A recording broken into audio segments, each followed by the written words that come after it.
అందరికీ నమస్కారం అండి. విజయవాడలో ఈ పరిస్థితి వచ్చింది. పాపం చాలా బ్యాడ్ లక్. మన విజయవాడ ప్రజలందరూ చాలామంది అపార్ట్మెంట్లోని బిల్డింగ్ల పైన చాలా వరకు చిక్కుడిపోయారు.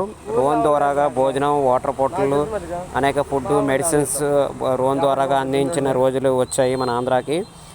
చాలా బాధాకరం. చాలామంది వీలైనంత వరకు చుట్టుపక్కల ప్రజలందరూ కూడా విజయవాడ దగ్గరలో ఉన్న వాళ్ళందరూ చేతనంత వరకు ఫుడ్ డొనేషన్, అలాగే వాటర్ డొనేషన్ మ్యాక్సిమం వీలైనంత వరకు చేయాలని కోరుకుంటున్నాము. మేము 450 కిలోమీటర్ దూరంలో ఉంటాము కాబట్టి రాలేము. మినిమం 100 కిలోమీటర్లు విజయవాడ దగ్గరలో ఉన్న వాళ్ళు ఎవరైనా సరే చేతనంత సాయం చేసి ఆదుకోవాలని కోరుకుంటున్నాము. ఒక ఆప్టింగ్ డ్రైవర్ కోరిక.